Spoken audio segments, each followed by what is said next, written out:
ngati Sebanga tasesa era nangamba nti n'abawagizi be tebamumusabanga mbu bwe basaba ba comedian abalina okuba aba performinga bateekayo naye nze ku ssaawa zino naddayo wansi n'entuula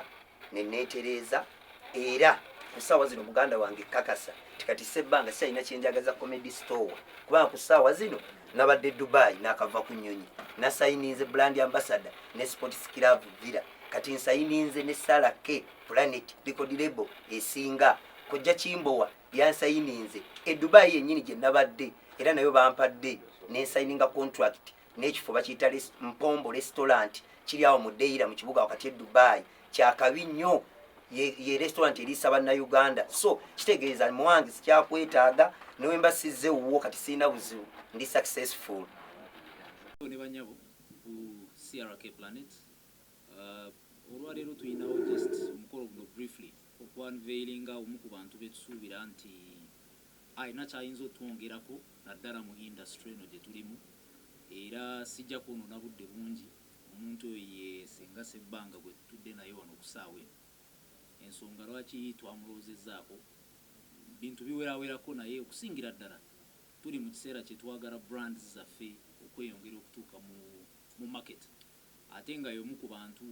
abaludde mu kintu ekyo ng'asobola okutuyambako okweyongerayo so olwaleero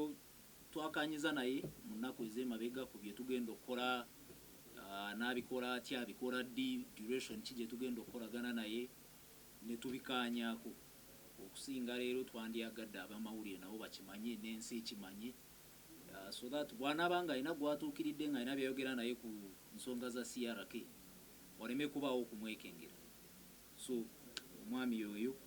tumwaniriza naffe already nga CRK family tujja kukolagana naye kuva ne leero byebyo so abalina kye bandyagadde okwogera nga bwe tutudde ku ttiimu eno nabo bajja kwongerezaako awo ambassador simenako mutawaana nze ali fane nnyo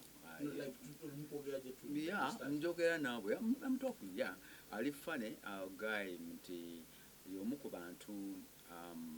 abali comedy industry oba entertainment industry ya Uganda y'omu ku abo empaji ayinza okuba nga si y'amaanyi naye nga mpaji emu ku mpaji ziriwo nti ekintu akiremeddeko ye brandinze lwaki ajja kwogera ensonga lwaki naye nga naffe tuyinza okumanya ensonga lwaki nti tulina bingi byetusobola omuyigirako kyetumuyigirako kiri kimu kyokka kyokka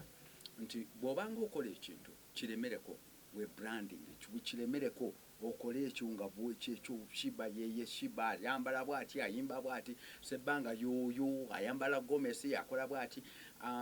n'abanga asobola okubotola mu entertainment industry naye kyo yakola yensonga lwaki twamulaba ate nga kyetuge targeting ye target audience gy'asobola okukula okurepresentinga okuva ku wansi nawe wagula mu office ng'osobola okutuula n'ogamba this guy is very funny ayambala gomesi ate nga bwati Ssenga ate nga musajja so kyetwatunuulidde ebisigadde byonna bagambe kyamazima mama kiri mbale njagala ansooke then compete tonight kinabuzi teyegulumiza ye musajja ali awo ali easy oba kyemba njogera naye nga nange bwe nti bumanyiko Sebanga naye bisigadde Sebanga kabituogerere ye yennyini abigumiza okay bana mawulire banange mukadde kano kafune ekigambo ekigwa brand ambassador abooluganda mukama yebazibwe mbalamusizaako mu linnya lya Yesu Kristu omwana wa Katonda omulamu ndi musanyufu nnyo okubeerako mu kifo kino olw'ensonga nze ndi mu kirooto kyange eno ye future yange bulijjo gye nsaba mukama ti mukama nongozeza future yange ebeere nnambulukufu so Sebanga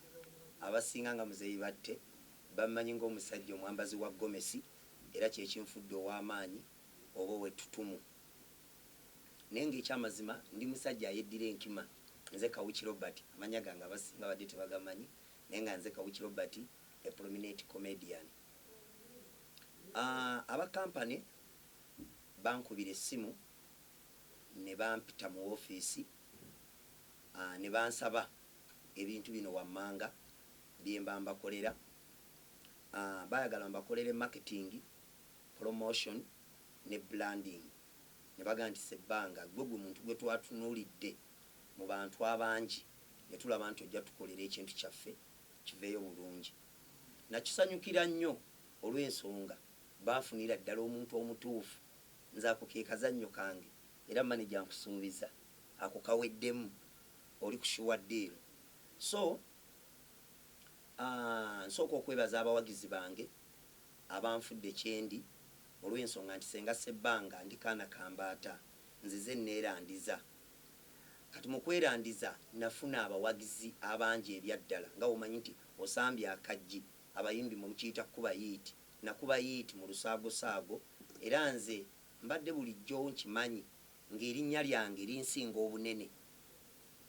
Ekyo oyinza okuba tokitegedde bulungi naye nafuna erinnya eddene naye ng'ate content mutono ngambulamu okusayininga invoice based endorsement based. So kati ku ssaawa zino bwe mbanga Sebanga nsobodde okusayininga ne CRK Planet nga record label ate baŋŋambye tuyina n'omuyimbi nga company eri ya CRK bamuyita Flona era naye ngenda kusobola omupromotinga n'omumarketinga ate era n'okuleeta business nti oba oyagala okuyimba nsobolera okuyambako ne connectinga ne company nesobola okubanga ekutuusaako omuyimbi oyo ate era n'okupromotinga music we. CRK si CRK yokka tuyinamu ne bandi bagiyita Blue Note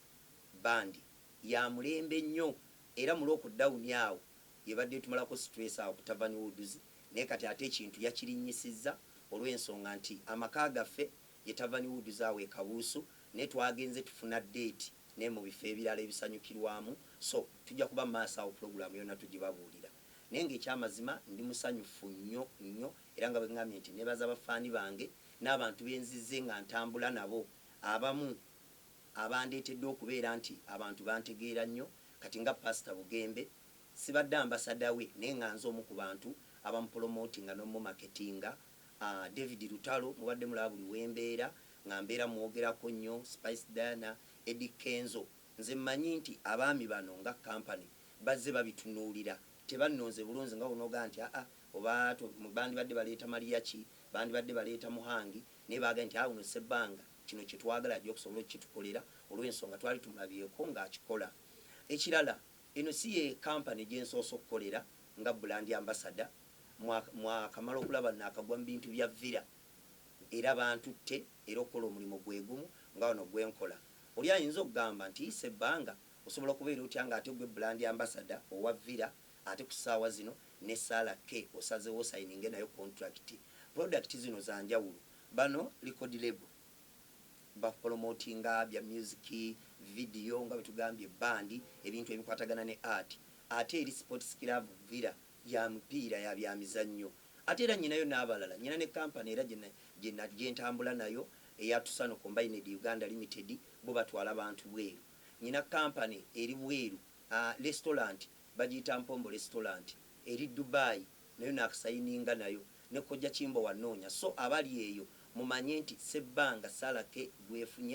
efunye omuntu omutuufu agenda ogimarketinga agenda ogikolera promotion agenda ogikolera branding olw'embeera zange nti Sebanga nyina empisa ndi mwetowaze ndi mukkakkamu nkolagana bulungi n'abantu buli muntu muwe ekitiibwa. So kyensuubira nti buli kimu kijja ttambula bulungi. Sebanga manager just kino kibibuzo byaffe. Oyagala omukolo gw'enjawulo gubeere n'ebijjukizo mu nnyumba yo kankwanjulire ba King Montage Photo Studio fe bakafuluma okukuba ebifaananyi n'okukola video. Olina wedding, birthday party, kukyala, nika, baby shower, photoshoot oba music shoot na buli kimu kyonna ky'oyagala fe tusobola okuwa ebijjukizo ebirungi eri ebirooto byo ate nno mwana wattu kusintiiza omuntu wa bulijjo. Tusange Bannankulabi ku Bitaala ku Prime Tower Level 3 Room D04. Okumanya ebisingawo tukubire ku nnamba zino 0702 104 125 oba noti 755 711 731 oba noti 777 noti 23 nya noti 5. King Montage Photo Studio fe tusobola okuwa ebijjukizo ebirungi ate nno mwana wattu kusintiiza omuntu wa bulijjo.